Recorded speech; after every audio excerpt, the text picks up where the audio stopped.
അബ്രഹാമിനെയും ലോത്തിനെയും കുറിച്ചുള്ള കഥയാണ് മക്കളെ ഇന്ന് നമ്മൾ കേൾക്കുവാനായിട്ട് പോകുന്നത്.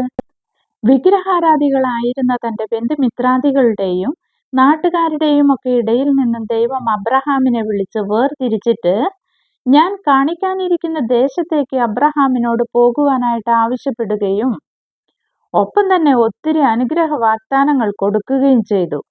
ദൈവത്തിന്റെ വാക്ക് കേട്ടനുസരിച്ച അബ്രഹാം ദൈവം തന്നെ കാണിക്കാനിരിക്കുന്ന ദേശത്തേക്ക് യാത്ര തിരിച്ചപ്പോൾ തന്റെ ഭാര്യയായ സാറായിയെയും സഹോദരപുത്രനായ ലോത്തിനെയും ഹാരാനിൽ വെച്ച് സമ്പാദിച്ച ആളുകളെയും സമ്പാദ്യങ്ങളെ ഒക്കെയും ഒപ്പം കൂട്ടിയിരുന്നു. അങ്ങനെ ഇവർ യാത്ര ചെയ്ത് കനാനിലെത്തി. എന്നാൽ അധിക നാൾ അബ്രഹാമിനും ലോത്തിനും ഒരുമിച്ച് പാർക്കുവാനായിട്ട് സാധിച്ചില്ല.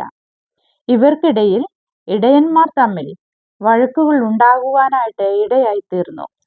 ഇരുവർക്കും ധാരാളം മൃഗസമ്പത്ത് ഉണ്ടായിരുന്നു എന്നതാണ് ഇവരുടെ ഇടയിലെ വഴക്കിന് കാരണമായി തീർന്നത്. എന്നാൽ അബ്രഹാം പിതാവിന് വഴക്ക് ഉണ്ടാക്കുവാൻ ഒട്ടും ഇഷ്ടമില്ലായിരുന്നു. കാരണം അദ്ദേഹം ദൈവദർശനം ലഭിച്ചിരുന്ന ആളായിരുന്നു എന്നുള്ളതാണ്. അതുകൊണ്ട് തന്നെ അദ്ദേഹം വർദ്ധിച്ച ആടുമാടുകളിലോ ദാസീദാസന്മാരിലോ ഒന്നും ഒരുപാട് ആകൃഷ്ടനായിരുന്നില്ല. ഇരു കൂട്ടരും സൗഹൃദത്തിൽ പോകുന്നതിന് വേണ്ടി ശ്രമിച്ചു. എന്നിരുന്നാലും ആ ശ്രമമെല്ലാം പരാജയപ്പെട്ടുപോയി. അവസാനം അബ്രഹാം പിതാവ് ഇങ്ങനെ പറഞ്ഞു: എനിക്കും നിനക്കും തമ്മിലോ നമ്മുടെ ഇടയന്മാർ തമ്മിലോ പിണക്കമുണ്ടാകുവാനായിട്ട് പാടില്ല. നമ്മൾ സഹോദരന്മാരാണ് എന്നുള്ളത് നീ മറക്കരുത്. മാത്രമല്ല, നമ്മൾ മറ്റു ജാതികളുടെ ഇടയിൽ പാർക്കുമ്പോൾ സാക്ഷ്യമുള്ളവരായിരിക്കാൻ കഴിയണമെങ്കിൽ നമുക്കിടയിൽ വഴക്കുണ്ടാകുവാനായിട്ട് പാടില്ല. അതിനായി അബ്രഹാം ഒരു പരിഹാരവും പറയുകയുണ്ടായി.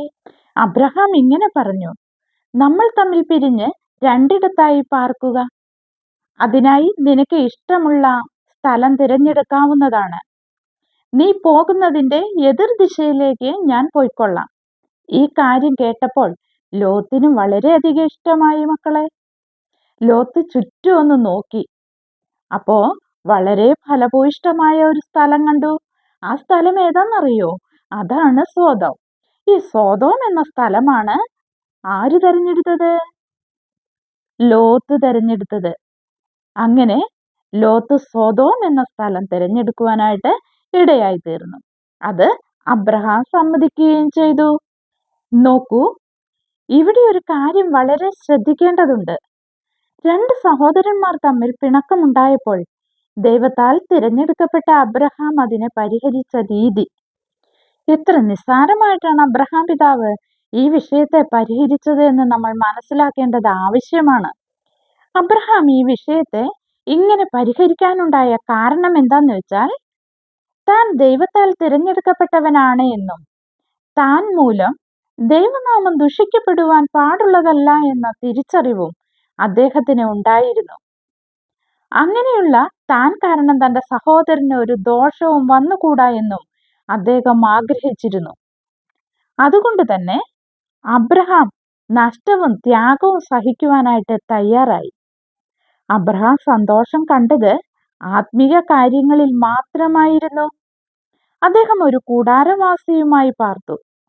എന്നാൽ ലോത്ത് നഗരവാസിയും ലോകസ്നേഹിയുമായി മാറി. പ്രിയ കൂട്ടുകാരെ, ദൈവശബ്ദം കേട്ട് തിരിച്ച അബ്രഹാമിന്റെ കണ്ണ് ദൈവമുഖത്തേക്കും ലോത്തിന്റെ കണ്ണ് പുഷ്ടിയുള്ള സ്ഥലത്തേക്കും ആയതുപോലെ തന്നെയാണ് ഒരു ആത്മീയനും അനാത്മീയനും തമ്മിലുള്ള വ്യത്യാസവും. ഇവരുടെ ലക്ഷ്യവും കാഴ്ചപ്പാടും ഒക്കെ രണ്ട് തലത്തിലായിരിക്കും.